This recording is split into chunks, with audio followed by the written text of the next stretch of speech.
कभी कभी इतिहास सिर्फ युद्धों से नहीं, टूटे दिलों और अनकहे प्रेम से भी लिखा जाता है। ये कहानी है उस प्रेम की जो कभी दरबार में नहीं बोला गया, पर आज भी हर दीवार से चीखता है। बहुत पुराना जमाना था। उत्तर की पहाड़ियों से लेकर दक्षिण के समंदर तक फैले राज्य सौरघर पर राजावर्धन का शासन था। राजावर्धन एक वीर और कठोर राजा थे। राज्य में अनुशासन था, संपन्नता थी और शौर्य की गाथाएं हर कोने में गूंजती थीं। पर उस किले की सबसे चमकती रत्न उनकी बेटी थी, राजकुमारी देवयानी। देवयानी न सिर्फ सुंदर थी, बल्कि उसमें वो गहराई थी जो अक्सर राजघरानों में खो जाती है। वो शास्त्र भी जानती थी, शस्त्र भी। हर सुबह सूर्योदय से पहले उठकर मंदिर जाती, प्रजा की स्त्रियों से बात करती, बच्चों के संग खेलती और फिर लौटकर किताबों में डूब जाती। राजावर्धन उसे राज्य की अगली उत्तराधिकारी के रूप में देखना चाहते थे। मगर देवयानी के मन में राज्य से बड़ा एक सपना पल रहा था, प्रेम का सपना। यह सपना उसे तब दिखा जब वह केवल 16 वर्ष की थी। एक दिन महल के बाहरी मैदान में सैन्य अभ्यास चल रहा था। कई योद्धा तलवार और घोड़ों की कसरत में लगे थे। राजकुमारी ने अपनी बालकनी से देखा, एक युवक बाकी सैनिकों से कुछ अलग था। उसके पास ना राजसी वस्त्र थे, न स्वर्ण तलवार, पर उसकी आंखों में ईमान था और उसकी चाल में विश्वास। उसका नाम था आरव, महल की सेना का एक साधारण योद्धा।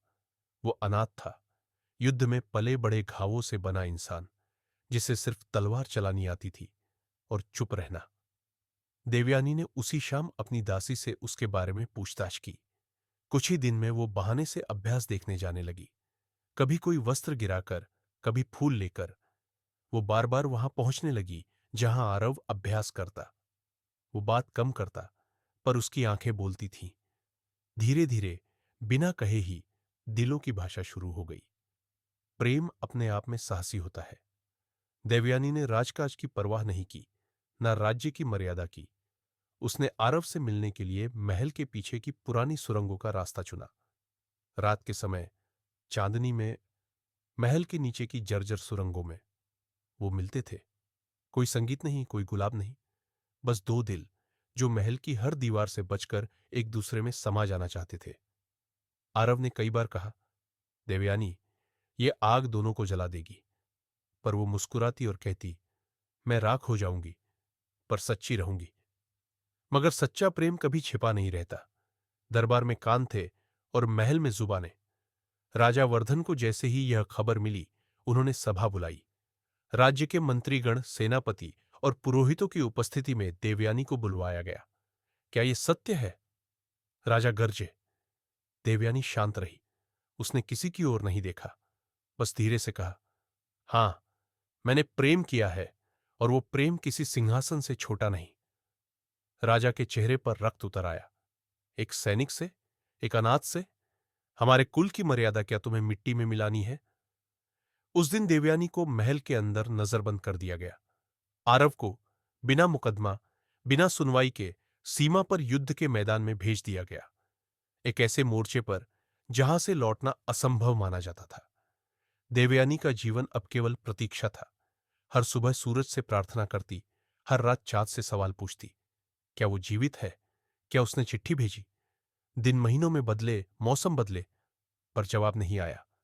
एक दिन महल में फिर शंखनाद हुआ। राजा वर्धन ने घोषणा की, राजकुमारी देवयानी का विवाह एक अन्य शक्तिशाली राज्य के युवराज से होगा। यह राज्य की सुरक्षा और संधि का प्रश्न है। देवयानी को बुलाकर कहा गया, तुम्हें राज्य के लिए बलिदान देना होगा। राजकुमार शिवानंद तुम्हारे लिए उचित है, और यही राजधर्म है। देवयानी टूट चुकी थी। उसे न आरव की खबर थी, न प्रेम की आशा। पर फिर भी उसने विवाह को स्वीकार नहीं किया। उसने अपने कमरे के अंदर खुद को बंद कर लिया। कई दिनों तक वो ना भोजन करती, न जल पीती।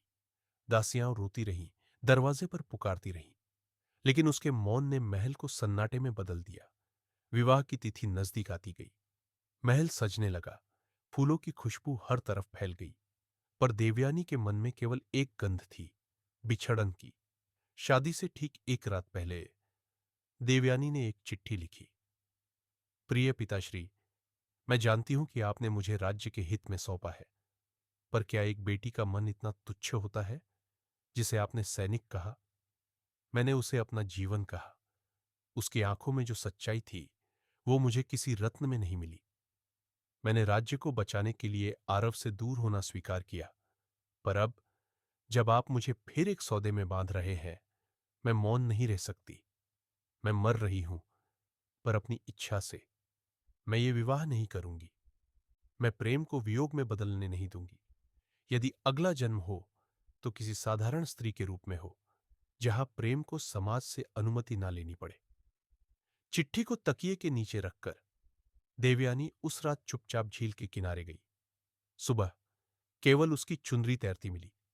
देवयानी चली गई थी, बिना शोर, बिना विरोध।